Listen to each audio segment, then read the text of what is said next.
A single scroll in an ancient library reads, like a time-lapse of empires rising and collapsing, the cosmos shaking, and a final sunrise breaking over a remade world. It names kings before birth, sketches a throne room no eye on earth could invent, and leaves the last line hanging open like a door into forever. This is Isaiah, not a footnote to Revelation, but the ground beneath it, not a side character, but the architect who laid down the blueprint for the end of the age, 7 centuries before the birth of Christ, and nearly 8 before John wrote of the Lamb and the New Jerusalem on Patmos. The name itself is a headline. Yeshayahu, the Lord is salvation.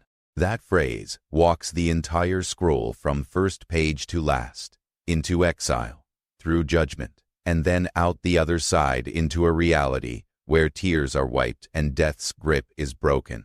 The context snaps into focus with dates you can pin on a timeline.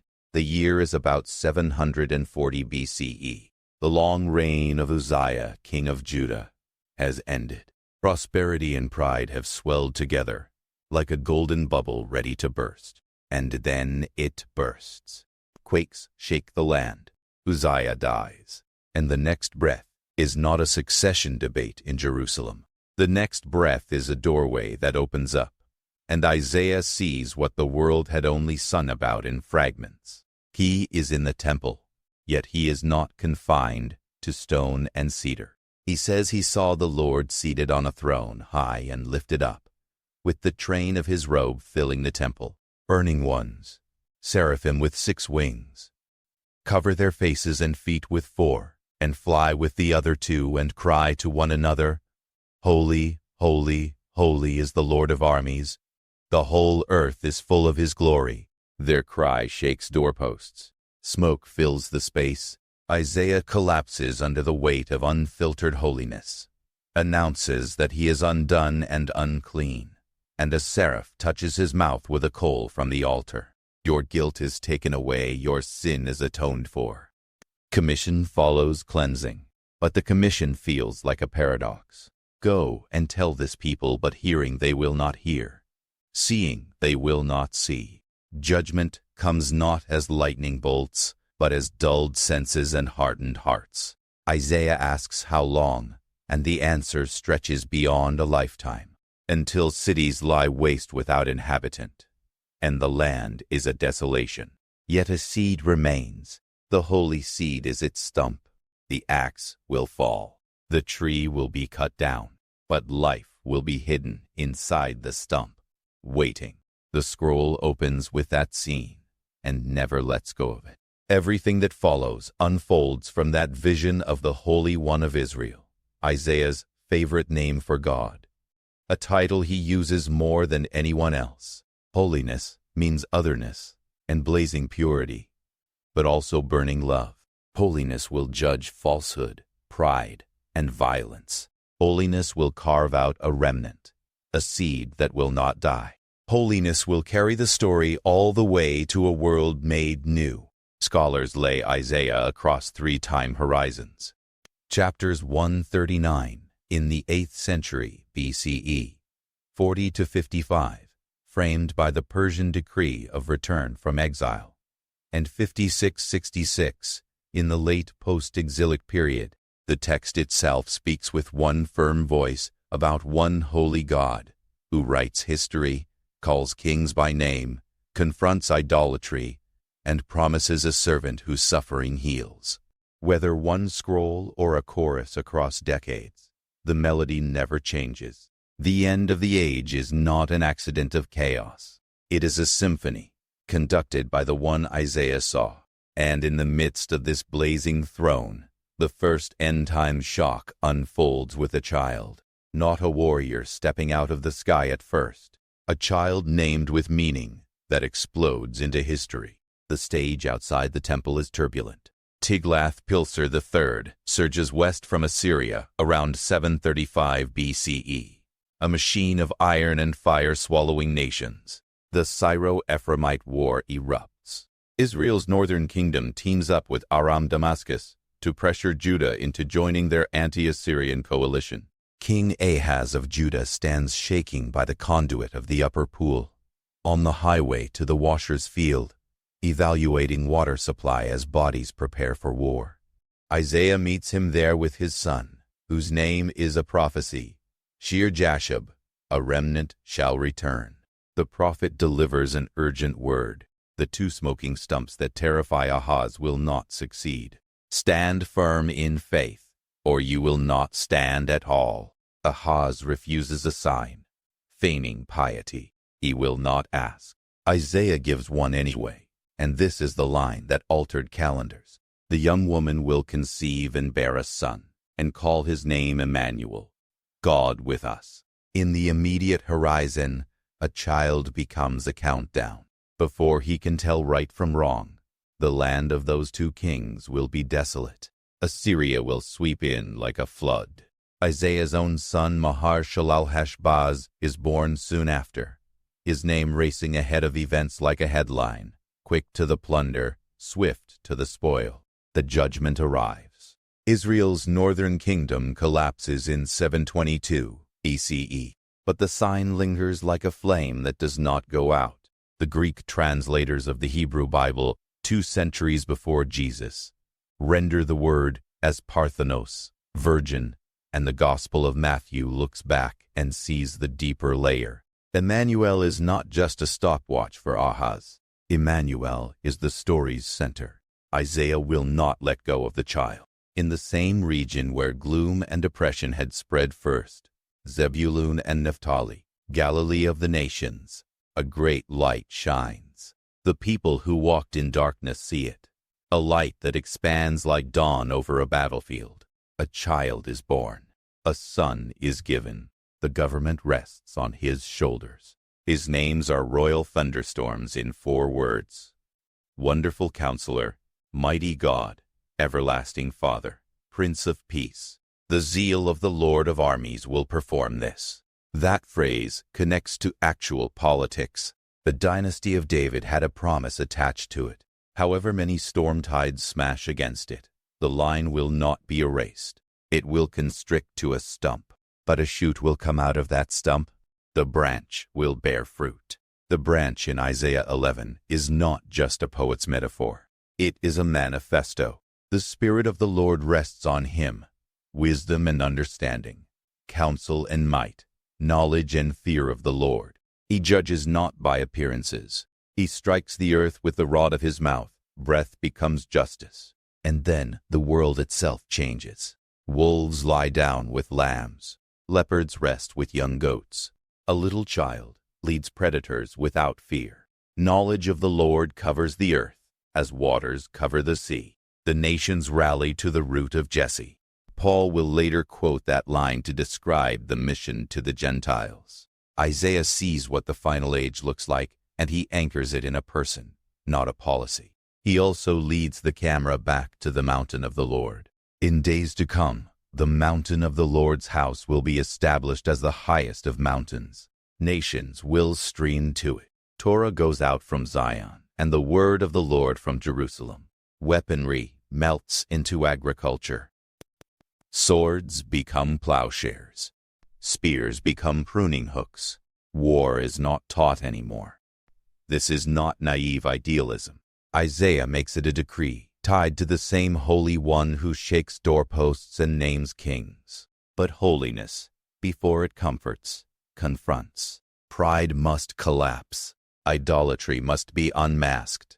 The end-time rush runs straight through the demolition of everything humanity trusts apart from God. The phrase Isaiah repeats like a drumbeat is the day of the Lord, not 4 hours circled on a wall calendar, but an event horizon where God's holiness confronts human arrogance. Chapter 2 moves from the vision of nations streaming to Zion to the warning that the lofty looks of man will be humbled. The Lord alone will be exalted on that day. People hide in caves of the rocks, in holes of the ground, from the terror of the Lord and the splendor of his majesty, when he rises to terrify the earth. Stop regarding man, whose breath is in his nostrils. Foundations people trust splinter. That theme surges forward, like a tide across the oracles to the nations in chapters 13 to 23.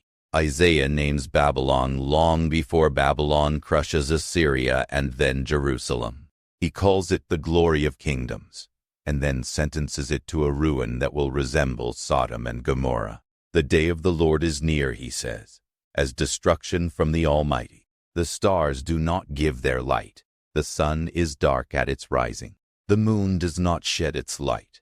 The cosmic lights dim as earthly empires topple. Isaiah will later say, "The sun will be ashamed, and the moon confounded, when the Lord reigns in Zion." The point is not astrology. The point is that even the sky's predictable cycles take their place as lesser lights when the king shows up. The camera zooms out. In Isaiah 24 to 27, the section many call Isaiah's little apocalypse, the earth is emptied and laid waste. The face of the world is distorted.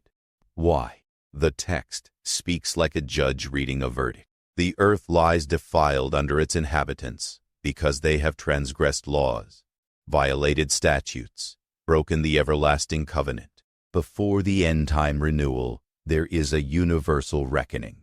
The windows of heaven open. The foundations of the earth tremble. The earth staggers like a drunken man, sways like a hut. Transgression lies heavy on it. It falls and will not rise again. God punishes the host of heaven in heaven, and the kings of the earth on earth. They are gathered as prisoners in a pit, shut up in a prison, and after many days they are punished. Then the Lord of armies reigns on Mount Zion and in Jerusalem, and his glory is before his elders. John will later describe beasts, a dragon, and kings bound for judgment. Isaiah has already sketched the courtroom, and then a banquet appears on the mountain, bright and solid.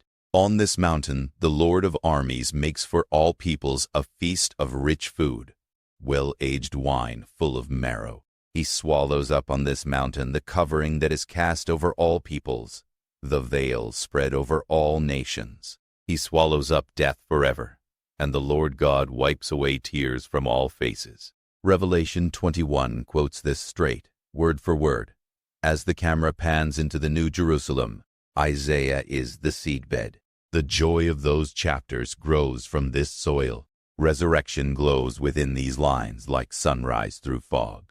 Your dead shall live, their bodies shall rise. Awake and sing, you who dwell in the dust. Isaiah 26 says, "The earth will disclose the blood shed on it, and no longer cover its slain." There is also a call to hide for a little moment, until wrath has passed by.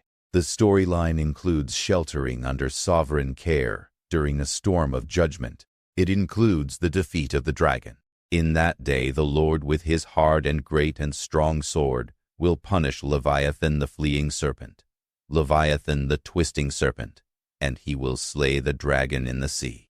John will later describe a dragon bound and judged. Isaiah planted that image. Out of judgment comes a trumpet.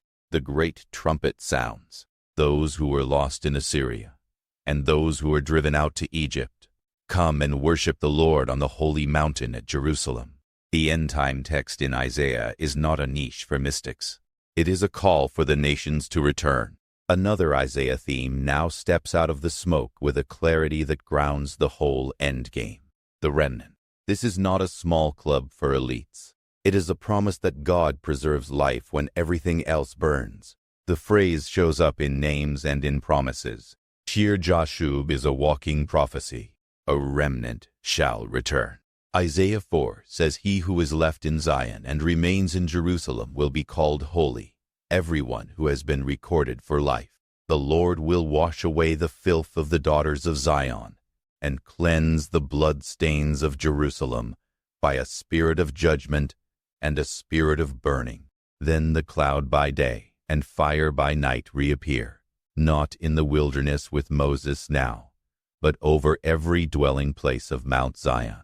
Glory returns as covering and shelter. Light becomes architecture. The Song of the Vineyard in Isaiah 5 explains why judgment comes. God expected justice, but behold bloodshed. He expected righteousness, but behold an outcry. Houses join field to field until space disappears. Drunkenness is valor. Evil is called good. Good is called evil. People are wise in their own eyes. Heroes are those who can handle more liquor, not those who can handle truth. In that climate, Assyria is called the rod of God's anger. And yet under the rod, the remnant theme refuses to die. A remnant will return, the remnant of Jacob, to the mighty God. The end-time narrative is not about total annihilation. It is about holy preservation, leading to holy renewal. There is also a vision that breaks categories when you first hear it. Egypt, Assyria, and Israel are not only in headlines as enemies. Isaiah 19 says, "There will be an altar to the Lord in the midst of the land of Egypt, and a pillar to the Lord at its border. He will make himself known to the Egyptians, and they will worship with sacrifice and offering." And then the words most people gloss over the first time. In that day Israel will be the third with Egypt and Assyria, a blessing in the midst of the earth, whom the Lord of armies has blessed, saying, "Blessed be Egypt my people, and Assyria the work of my hands, and Israel my inheritance." The end of the age is not about one ethnic enclave gloating over rivals. It is about former enemies forming a highway together to worship. The same theme becomes visible in Isaiah 35. The desert blossoms like the crocus. The eyes of the blind are opened, the ears of the deaf unstopped. The lame man leaps like a deer, and the tongue of the mute sings for joy. A highway of holiness appears across what used to destroy travelers. No ravenous beast on it. The redeemed walk there. The ransomed return to Zion, with singing, everlasting joy on their heads. Sorrow and sighing flee. A remnant returns. A highway rises. History then steps into the frame with names and dates again to anchor everything. Assyria traps Jerusalem like a bird in a cage in 701 BCE, according to Sennacherib's own prism. The Assyrian field commander mocks Hezekiah in Judean dialect at the city wall, trying to break confidence. Hezekiah takes the blasphemous letter and spreads it before the Lord in the temple. Isaiah sends a word back. The Lord has heard. That night, an angel strikes down 155,000 in the Assyrian camp. Sennacherib withdraws. Holiness delivers a remnant. Hezekiah then falls sick, prays, receives 15 more years, and is given a sign as the shadow on the steps moves backward. Envoys come from Babylon to congratulate or gather intelligence. Hezekiah shows off his treasure rooms. Isaiah warns him, everything will be carried to Babylon. Judgment is coming, but the seed is still alive in the stump. There is more story after the axe falls, and there is one city whose story becomes a symbol bigger than geography. Babylon becomes the archetype of proud human civilization defying God, and then collapsing. Isaiah trains the lens on Babylon in chapters 13 to 14 and 21, with a precision that reverberates into the last book of the Bible. The oracle begins with a muster of armies for the day of the Lord, and it ends with Babylon, a haunt for wild creatures. Isaiah 21 delivers a line that echoes straight into Revelation. Fallen, fallen is Babylon. The prophet says he heard it like a watchman receiving news. The whirring of chariots, the buckling of knees, and then that double fallen that John will later repeat as the cry over the harlot city.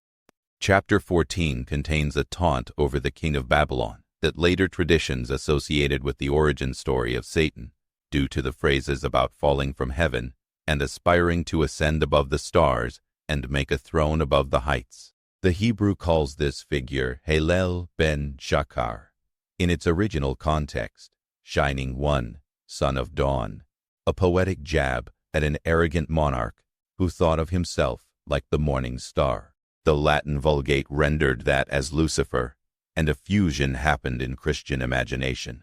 In Isaiah, the immediate target is the human king, He goes down to Sheol with maggots for a bed. Yet patterns in Scripture often ripple bigger than one moment. The rebel behind the thrones of earth is unmasked elsewhere, and Babylon remains the city that represents spiritual revolt, dressed in imperial silk. Revelation sees that figure and city together. Merchants weep when she falls. Kings who committed immorality with her stand far off in terror at her torment. And sailors mourn that no one buys their cargo anymore. Isaiah has already described the ruin of Tyre's merchant wealth in chapter 23, and foretold the silencing of proud cities. Goggles are not required. The thread is visible. The judgment of Edom in Isaiah 34 paints another end-time sky. The Lord's sword is sated in the heavens, and the skies roll up like a scroll. This image joins the dimming of sun and moon, and the shaking of the earth. A day is coming when every structure that looks permanent will prove fragile. Isaiah keeps bringing it back to this point. Trust in alliances fails. Trust in wealth fails. Trust in idols fails. Trusting the Holy One stands. The pivot from oracles and history to comfort is as dramatic as a winter storm breaking open into spring. The voice changes. Comfort. Comfort my people, says your God. Speak tenderly to Jerusalem. The warfare is ended. The iniquity is pardoned. This is not soft denial of past sin. It is a herald announcing a new exodus. A voice cries in the wilderness, prepare the way of the Lord. Make straight in the desert a highway for our God. Valleys lifted, mountains lowered, crooked things straight, rough places plain, and the glory of the Lord revealed for all flesh to see together. The first-century readers of Matthew, Mark, Luke, and John recognize this as John the Baptist's calling card. But beneath that, Isaiah is declaring a cosmic road project. God comes to his people again. The return from exile previews it. The coming of Jesus fulfills it. The end of the age completes it. Look at Isaiah 40 again. Who has measured the waters in the hollow of his hand? He sits above the circle of the earth, and its inhabitants are like grasshoppers. He brings out the stars by number, calling them all by name. He gives power to the faint, and to him who has no might, he increases strength. Those who wait for the Lord renew their strength. They mount up with wings like eagles. They run and are not weary. They walk and do not faint. This is comfort as power, not sentiment. And it sets the table for one of the most controversial and beautiful sequences in the entire Bible, the Songs of the Servant. Behold my servant, whom I uphold, my chosen, in whom my soul delights. Isaiah 42 begins quietly. Anointed by the Spirit, the servant brings justice to the nations. He will not cry aloud or raise his voice in the streets. A bruised reed he will not break. A faintly burning wick he will not quench. He will faithfully bring forth justice. He will be a covenant for the people, a light for the nations, to open the eyes that are blind and bring prisoners out from the dungeon. This is the mission profile, gentle yet unstoppable, aimed not at one district, but at the coastlands and islands far beyond Israel's borders. The logic of Isaiah 40:55 keeps exposing idols along the way. Bring them forth, God says. Let them show what is to come. They cannot. They have mouths that do not speak, eyes that do not see, and hands that do not move. In stark contrast, the God of Israel names Cyrus, king of Persia, more than a century before he appears on the stage. He calls him his anointed in Isaiah 45, the one who will open doors and release captives, a human agent for a divine exodus. That decree in 539-538 BCE sends the first wave of exiles home. The point is bigger than one policy. It is that the Holy One writes history with such detail that even skeptics admit how eerie it feels. I am the first, and I am the last, says the Lord in Isaiah 44. Besides me there is no God. John will put those words into the mouth of the Alpha and Omega. The unity is not an accident. Turn to me and be saved, all the ends of the earth. For I am God, and there is no other. By myself I have sworn. From my mouth has gone out righteousness, a word that shall not return. To me every knee shall bow, every tongue confess. Paul cites those lines in Philippians and Romans and directs them to Jesus. The servant and the Holy One merge in a way that explodes old categories. And then we step into Isaiah 52:53, where the camera never blinks, and the cost of salvation is told with unnerving clarity. Behold, my servant shall act wisely. He shall be high and lifted up, and shall be exalted. As many were astonished at you. His appearance was so marred beyond human semblance, and his form beyond that of the children of mankind. So shall he sprinkle many nations. Kings will shut their mouths because of him. What had not been told them they will see. What they had not heard, they will understand. The next lines depict a man of sorrows, acquainted with grief, despised and rejected. He carries our griefs and bears our sorrows. We considered him smitten by God, but he was pierced for our transgressions, crushed for our iniquities. The punishment that brought us peace was upon him, and by his wounds we are healed. All we like sheep have gone astray. The Lord has laid on him the iniquity of us all. He is led like a lamb to the slaughter, and a sheep before its shearers is silent. He makes his grave with the wicked, and with a rich man in his death. Yet it was the will of the Lord to crush him. He makes his soul an offering for guilt. He shall see his offspring. He shall prolong his days. The will of the Lord shall prosper in his hand. He bears the sin of many, and makes intercession for transgressors. Centuries later, an official from Ethiopia rides in his chariot, reading these lines, and cannot make sense of the identity of the servant until the good news of Jesus connects every syllable. The Gospels show Jesus identifying himself by Isaiah's script. He reads Isaiah 61 in a synagogue and stops before the clause about the day of vengeance, signaling what time it is. The Lamb of Revelation is the servant of Isaiah, triumphant by suffering, conquering by offering his life. The nations are sprinkled. Kings are silenced. Mouths that played God now shut as the real God takes human flesh and bleeds. From that suffering flows a covenant so large it rearranges society. Foreigners and eunuchs who were excluded by law now stand inside the sanctuary in Isaiah 56, given a name better than sons and daughters. My house shall be called a house of prayer for all nations. Hypocrisy is confronted in Isaiah 58.